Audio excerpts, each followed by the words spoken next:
Subscribe कीजिए the perfect classes channel को और बेल आइकन को दबाइए लेटेस्ट वीडियो सबसे पहले देखने के लिए। हेलो स्टूडेंट्स, परफेक्ट क्लासेस में आपका स्वागत है। शिक्षा निदेशालय राष्ट्रीय राजधानी क्षेत्र दिल्ली की वर्कशीट नंबर 10 कार्यपत्रक 10 करेंगे आज हम लोग। यह है दिनांक 27 जुलाई 2020 की वर्कशीट है। ये विषय है इसका हिंदी, कक्षा 9th की वर्कशीट है बच्चे। ये यहाँ पर विद्यार्थी का नाम लिखना होगा आपको। विद्यार्थी का नाम आएगा यहाँ पर आएगा कक्षा अध्यापक का नाम। ठीक है, आपके कक्षा अध्यापक का नाम लिखना है आपको यहाँ पर। गद्यांश को पढ़कर प्रश्नों के उत्तर दीजिए। वर्कशीट में हमें क्या करना है, गद्यांश को पढ़कर हमें प्रश्नों के उत्तर देने हैं। तो हमें एक गद्यांश दिया हुआ है, उसके नीचे हमें प्रश्न दिए हुए हैं, हमें उनके आंसर लिखने हैं। ठीक है, तो हम देखते हैं, हम गद्यांश को देखते हैं पहले क्या दिया हुआ है इस गद्यांश में। पहले पढ़ते हैं, हम इसे समझते हैं, उसके बाद हम क्वेश्चंस के आंसर दे देंगे। तिब्बत में यात्रियों के लिए बहुत सी तकलीफ़ें हैं भी और कुछ आराम की बातें भी। मतलब जो तिब्बत में यात्री यात्रा करते हैं उनके लिए उन्हें कुछ समस्याएं भी आती हैं, लेकिन उनके लिए वहाँ पर कुछ आराम की बातें भी हैं, कुछ अच्छी बातें भी हैं। वहाँ जाति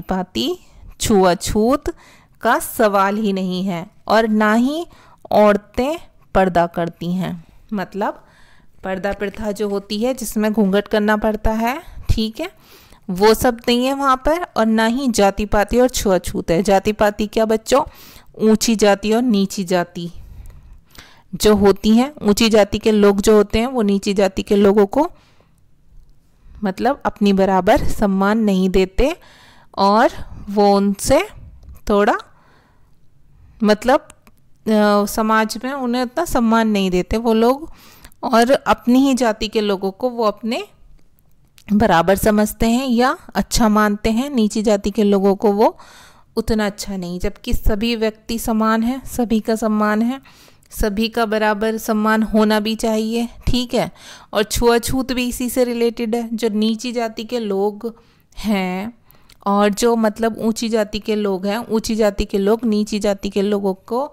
अपने साथ खाना खिलाना या ये सब चीज़ें ना, ये सब बुराइयां हमारे समाज में भी थी, पहले बहुत ज़्यादा थी, अब कम हो गई हैं।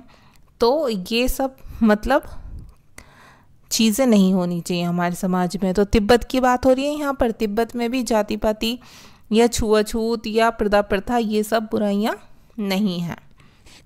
आगे देखते हैं। बहुत निम्न श्रेणी के भिखमंगों किसे बोला गया यहाँ पर, जो भीख मांगते हैं। ठीक है, बहुत निम्न श्रेणी के भिखमंगों को लोग चोरी के डर से घर के भीतर नहीं जाने देते। मतलब उन्हें ये डर रहता है कि अगर ये लोग घर में घुस गए तो शायद ये कुछ चोरा लेंगे उनका या चोरी कर लेंगे, इसलिए वो घर के भीतर नहीं जाने देते हैं उन्हें। तो ठीक है, नहीं तो आप बिल्कुल घर के भीतर चले जा सकते हैं। मतलब अगर भिखमंगों को, निम्न श्रेणी के भिखमंगों को छोड़ दीजिए, नॉर्मल किसी सामान्य व्यक्ति की बात हो रही है। अगर किसी सामान्य व्यक्ति के लिए क्या है कि वो घर के भीतर जा सकते हैं। ठीक है, चाहे आप बिल्कुल अपरिचित हों। अपरिचित मतलब बच्चों जिन्हें हम जानते ही ना हो, उन लोगों को बोला जाता है अपरिचित, जिससे हमारी जान पहचान ना हो। ऐसे लोग भी तिब्बत में घर के अंदर जा सकते हैं। अगर अपरिचित की बात हो रही है, अगर अपरिचित हों तब भी घर की बहू या सास को अपनी झोली में से चाय दे सकते हैं। मतलब चाय का सामान दे सकते हैं।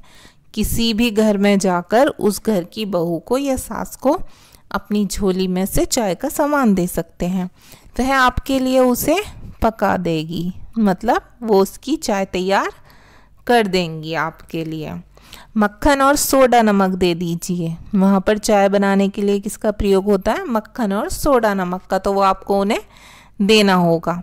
वह अगर आप अपरिचित हैं, ठीक है, और आप चाय बनवाना चाहते हैं तो आप उन्हें मक्खन और सोडा नमक दे दीजिए। वह चाय चौड़ी में कूटकर उसे दूध वाली चाय के रंग की बना के मिट्टी के टोंटीदार बर्तन में रख के आपको दे देंगी। ठीक है, मतलब वो उसे तैयार भी कर देंगी, ठीक, वहाँ एक चौड़ी होती है, उसमें कूटकर बिल्कुल उसका ऐसे ही रंग बना दिया जाता है जैसे कि हमारे दूध वाली चाय का रंग होता है। और एक टोंटीदार बर्तन होता है, उसमें वो रखकर आपको उसे दे देंगी तैयार करके चाय को, कोई भी घर की सास या बहू, जो भी घर में उनके लेडी होगी। तो अब हमने ये गद्यांश पढ़ लिया, समझ लिया। अब हम इसके क्वेश्चन देखते हैं। क्वेश्चन क्या पूछा हुआ है। फर्स्ट क्वेश्चन है, तिब्बत के लोगों की सबसे बड़ी विशेषता क्या है। तो इसका आंसर हमें फर्स्ट लाइन में ही दिया हुआ था बच्चों कि तिब्बत के लोगों की सबसे बड़ी विशेषता क्या है। अब हम नीचे अपना आंसर देख लेते हैं। देखिए, हमने यहाँ अपना आंसर लिख दिया है कि तिब्बत के समाज में, मतलब वहाँ के लोगों में ये अच्छाई है, वहाँ के लोगों में कि ये सब बुराइयाँ नहीं है वहाँ पर, जैसे छुआछूत की, जाति पाति की ऐसी सामाजिक कुप्रथाएं नहीं हैं तिब्बत के समाज में। और तिब्बत की औरतें पर्दा भी नहीं करती हैं, मतलब वहाँ पर पर्दा प्रथा, जाति पाति, छुआछूत, ये सारी सामाजिक कुप्रथाएं नहीं है। ये वहाँ की सबसे बड़ी विशेषता है। ठीक है, अब हम अपना क्वेश्चन नंबर 2 देख लेते हैं। ऊपर से 2 देख लेते हैं। क्वेश्चन नंबर 2 कौन सा है हमारा। तिब्बत की स्त्रियों का अतिथियों के साथ कैसा व्यवहार था। मतलब हमें स्टोरी बताई हुई है कि वहाँ पर कैसा व्यवहार करते थे वो लोग, मतलब कैसा व्यवहार होता है वहाँ पर, तो वो हमें स्टोरी के थ्रू समझाया हुआ है। आपकी बुक से लिया गया ये पूरा गद्यांश और इसके क्वेश्चन आंसर आप देखिए। क्वेश्चन पढ़कर हम आंसर कर देंगे इसका। देखें, तिब्बत की स्त्रियों का अतिथियों के साथ कैसा व्यवहार था। अब बताइए, जब वहाँ पर अननोन लोग भी आकर अपनी चाय बनवा सकते हैं किसी भी घर की महिला से, तो अच्छा ही व्यवहार था। तो इसका हम आंसर यहाँ लिख देंगे बच्चों कि तिब्बत की स्त्रियों का अतिथियों के साथ बहुत अच्छा व्यवहार था। चाहे कोई अतिथि बिल्कुल अपरिचित हो, तब भी घर की बहू या सास को अपनी झोली में से चाय देते हैं तो वह उनके लिए उसे पका देंगी। मतलब कोई भी अपरिचित आकर अपने लिए चाय बनवाना चाहता है तो वो उसे चाय बनाकर किसी टोटीदार बर्तन में उसे कर दे देती हैं। और उस चाय में मक्खन और सोडे का यूज़ होता था, ये हमने पढ़ा। और उसमें वो बिल्कुल जैसे दूध की चाय का रंग होता है ऐसी चाय उन्हें बनाकर दे देती हैं। तो उनका व्यवहार कैसा था, अच्छा था, बहुत अच्छा था। तो हम अपना नेक्स्ट क्वेश्चन देख लेते हैं बच्चों। Question number 3। क्वेश्चन नंबर 3 क्या है, तिब्बत में चाय बनाने का क्या तरीका है। तो मैंने अभी आपको बताया ना तिब्बत में तरीका क्या है चाय बनाने का, वो हमें दिया हुआ है गद्यांश में, हम उसे ही बता देंगे क्या तरीका है। तिब्बत में चाय मक्खन और सोडा नमक का प्रयोग करके चाय को चौड़ी में कूटकर उसे दूध वाले चाय के रंग की बना देते हैं। मतलब पहले उसमें मक्खन और सोडा नमक का यूज़ होता है, उसे चाय को चौड़ी में कूटा जाता है और फिर उसे दूध वाले रंग की बना दिया जाता है। यही तरीका है वहाँ पर कि मक्खन और सोडा नमक का प्रयोग करके चौड़ी में कूटकर चाय तैयार की जाती है।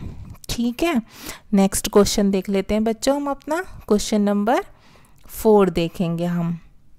क्वेश्चन नंबर 4 है, तिब्बत में भिखमंगों को लोग घरों के अंदर क्यों नहीं आने देते। तो हमने ऊपर गद्यांश में पढ़ा था चोरी के डर से नहीं आने देते। तो यहाँ पर क्या है बच्चों कि हम देख लेते हैं अपना आंसर कैसे लिखना है हमें। हम ऐसे ही लिख देंगे बस आंसर जैसे ऊपर गद्यांश में दिया हुआ है कि तिब्बत में भिखमंगों को लोग घरों के अंदर क्यों नहीं आने देते। बहुत, बस हम शॉर्ट में अपना आंसर दे देंगे, बहुत निम्न श्रेणी के भिखमंगों को लोग चोरी के डर से क्यों नहीं आने देते, चोरी के डर से घर के भीतर नहीं आने देते। ठीक है बच्चों, उन्हें डर होता है कहीं कि हमारे घर में चोरी ना कर ले आकर, तो इसलिए वो उन्हें नहीं आने देते। अब क्वेश्चन नंबर 5 है लास्ट हमारा, ये देख लेते हैं हम। ठीक है, क्वेश्चन नंबर 5 है हमारा, तिब्बत में क्या क्या बुराइयां नहीं हैं। तो अभी हमने ऊपर पढ़ा था क्या क्या बुराइयां नहीं है। सामाजिक कुप्रथाएं नहीं है वहाँ पर, कौन कौन सी नहीं है, जाति पाति नहीं है वहाँ पर, ऊंच नीच नहीं है, वहाँ पर बहुत सारी पर्दा प्रथा नहीं है, ठीक है, छुआछूत नहीं है, छूत अछूत जो होता है, तो ये सारी प्रथाएं नहीं है। तो हम इसका आंसर दे देंगे कौन सी बुराइयां नहीं है, शॉर्ट में दे देंगे। हमने ऊपर भी बताई है सामाजिक प्रथाएं। देखिए जाति पाति तिब्बत में क्या क्या बुराइयां नहीं है, हम आंसर नंबर 5 लिख देंगे, जाति पाति, छुआछूत और पर्दा प्रथा जैसी बुराइयां नहीं हैं। ठीक है बच्चों, गद्यांश में से हमने अपने सारे आंसर दे दिए। ठीक है, इजी था बहुत। अब ये आप लोग कर लेना अपनी वर्कशीट। ओके स्टूडेंट्स, अगर आपको मेरी वीडियो पसंद आई हो तो मेरी वीडियो को लाइक कीजिए, ठीक है, अपने फ्रेंड सर्कल में इसे शेयर कीजिए और हमारे चैनल को सब्सक्राइब कीजिए। धन्यवाद।